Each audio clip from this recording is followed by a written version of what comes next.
Здравейте, кинофенове! Броени часове остават до премиерата на Avengers Endgame. И понеже искаме да се качим на хайп трейна, решихме да ви кажем 10 интересни факта за вселената на Марвел, които може би не знаете. Припомняме ви да се абонирате и да натиснете камбанката, кинофенове, защото YouTube имат доста интересни алгоритми, които понякога не ви показват клиповете, които качваме. Затова камбанката за... Не забравяйте нашия Инстаграм и скоро, кинофенове, правим 30 000 абоната. И знаете какво следва? Татко виши ги. Епизод 8. Така че, нека преминаваме към фактите. В началото главният продуцент Ави Арад не е бил убеден в създаването на тази вселена, филмова вселена, която познаваме сега, която е дело на Кевин Файги. За да се осигури финансиране, студиото тегли, така да се каже, кредит от 525 милиона, в които трябва да върне за 7 години. На следващата година Арад се оттегля от поста си и на негово място идва Файги. Въпреки оттеглянето му, Арад си остава главният виновник за теглянето на този кредит и създаването на началото на тази филмова вселена.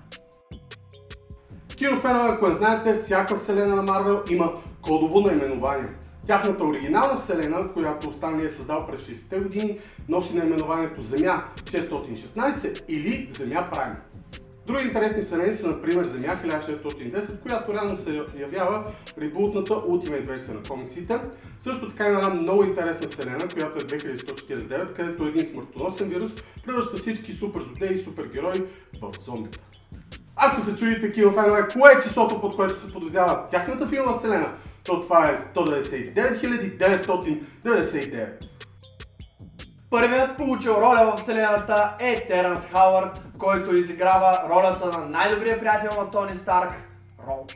След големият успех на първата част и паралелейки с това, че едва ли не е бил първият подписал договор, Хауърд искал повече пари за продължението на филма. От студиото не удовлетворяват неговото желание, даже дори го уволняват и го заменят с Дон Чидъл. След като от Марвел обявиха всички заглавия от фаза 3 на тяхната филмова вселена, още преди излизането на ерата на Ултрон, усетиха, че хайпа леко се измества към по-бъдещите им филми. Затова от студиото обявиха, че няма да казват никакви заглавия от фаза 4 преди излизането на Avengers Endgame.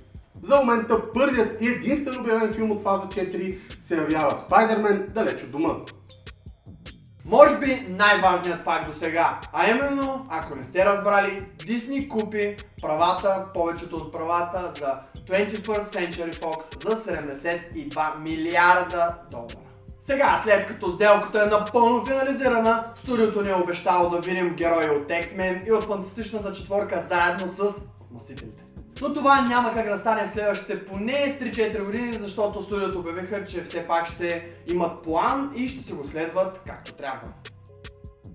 И като говорим за права на супергероите, сигурно някои от вас се чуят защо по дяволите сме видяли самостоятелен филм за Хълк от 2008 година насам.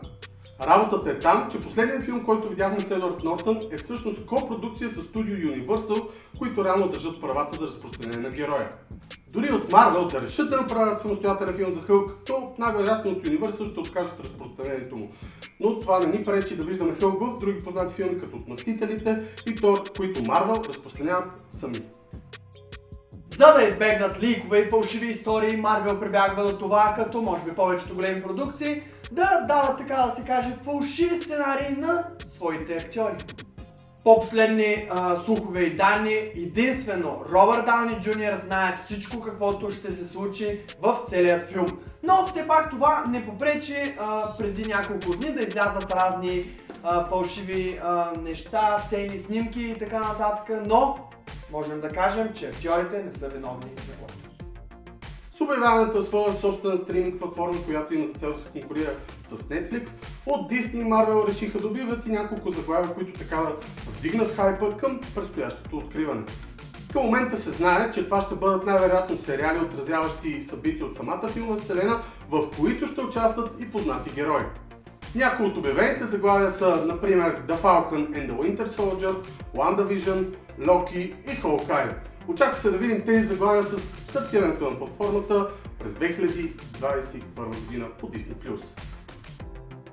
В момента най-лошото нещо, което сме видяли от Marvel е сериалът Inhumans, който излезе на IMAX киносалоните преди 2 години. Фенове и критици изобщо не харесаха сериала, защото първоначално той трябваше да, така да се каже, Inhumans трябваше да се появят заедно с фаза 3, но нещо не се получи и накрая от студиото решиха да направят сериал, но без успех.